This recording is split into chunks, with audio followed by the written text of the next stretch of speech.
Butler. Yeah. Thank you, Madam Deputy Speaker.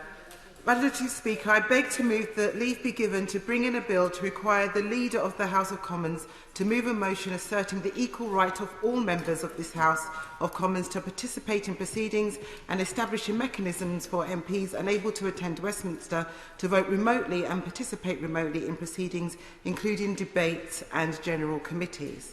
I stand to present this bill, originally tabled by the MP for Swansea East. My honourable friend would have presented his speech today, but ironically, he is self-isolating. And his right to speak in this chamber remotely has been removed by the government in June. I am pleased to adopt the bill and present our combined speech. This bill is about fundamental constitutional and democratic rights of all voters to be represented by their elected MP in this Parliament. It aims to restore democratic participation for all MPs in debates and committees which shape and decide the laws of our country. Only then will the voices of millions of voters across hundreds of constituencies be heard once again. This is desperately needed at this crucial time of prospects and decisions made that will not just shape our lives, but almost every aspect of the lives of future generations. This country needs our democracy to be fully functioning in order to make the best decisions as we are faced with a resurgence of coronavirus pandemic that has already sadly killed over 45,000 people. An abrupt end to furlough that will throw millions of people into unemployment and poverty, and a no-deal Brexit, which this House previously agreed was a bad idea. At this time, like no other, Madam Deputy Speaker, all voters and all constituents must have their voices heard equally in this place, so that ours, in the mother of all parliaments, can ensure debate, dialogue and scrutiny is paramount to help chart the best possible route through these unprecedented, turbulent times. Madam Deputy Speaker, this was happening in April and May, with MPs from all corners of the United Kingdom successfully participating as equals in debates using video conferencing technology. It is the 21st century. Really, we should be getting with the programme. But in June, the government disenfranchised millions of voters by abolishing online participation in parliamentary debates. The government knew this was an anti-democratic decision, done in an anti-democratic manner. It is probably illegal for Parliament to vote to undermine its own legitimate democratic mandate in a vote that excluded those constituencies most affected, as the vote itself wasn't conducted online and shielding MPs were actually excluded. The government has abused the purpose of parliamentary privilege to prevent the courts from protecting the rights of voters to be represented in this place in Parliament. Parliamentary privilege is meant to protect the rights of MPs to represent their voters in Parliament free from fear of threat of court action. But the government has used it for its own protection to prevent the courts intervening and rule that removing the rights of voters to be represented is illegal. Madam Deputy Speaker, how can this be right? How can this be democratic? How can this be parliamentary sovereignty that some profess to hold so dear?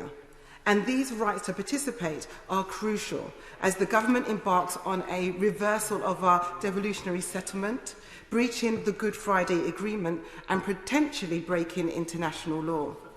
At home, the government is actually creating a divided kingdom. Abroad, it is destroying trust in Britain and our reputation on an international stage. At such an important time, all our constituencies must have an equal voice in these debates.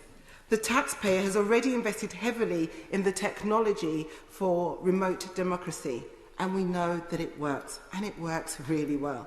It is working in the Welsh Parliament, in the Scottish Parliament, so why not in the Westminster Parliament?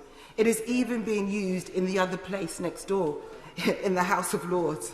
So the most obvious question is, why isn't remote voting being used in the House of Commons? Why are so many constituents being not being represented, and millions of voters are left voiceless. Why is that happening? This bill today resumes the equal right of all constituents to be represented by their MPs by establishing mechanisms for those MPs unable to attend and participate remotely in debates. Just yesterday, it would have allowed the self-isolated leader of the opposition to remotely oppose the internal market bill. Instead, his democratic rights were denied. And last week, and I see that the member is in his place at the moment, the leader of the House, who abolished remote democracy in the guise to go in and getting us back to work, he was unable to do his job because he was self-isolating himself. This will happen more and more as the spread of COVID rises. This attack on our country's democracy, on parliamentary representation, is of crucial and critical importance, as the weakening of our UK democracy is part of a pattern that threatens our fundamental British values. Our Parliament is sovereign, and the government's action to stifle parliamentary democracy is worrying and must be considered alongside these things. The proroguing of Parliament overturned by the Supreme Court last year, the brutal handing out of heads of our civil service, the attacks on the public broadcaster, the BBC, giving Ministers Henry VIII powers to make laws without consent of Parliament, the attempt to break international law, trade deals without parliamentary scrutiny, procurement contracts without parliamentary oversight, the creation of a no-deal economic catastrophe, the planned weakening of our judicial and justice system, and the withdrawal from the European Convention of Human Rights. We cannot and we must not allow the Minister and his advisers' insatiable lust for power to threaten our fundamental British values of democracy, human rights and the rule of law. Parliamentary accountability is crucial at any time, but more crucial than ever when ministers have taken unprecedented emergency measures that limit our liberties, the way we live our lives and our freedoms. Sir Patrick Vallance, Chief Scientific Advisor to the Government, has said that no inside queues should be taking place as it is not COVID safe. Therefore, the solution is easy. The Speaker, Madam Deputy Speaker, and the House of Commons Commission have developed a world-beating remote voting app, which is something that they and this House and the country should be proud of, celebrate and utilise. This is about taking our democracy back.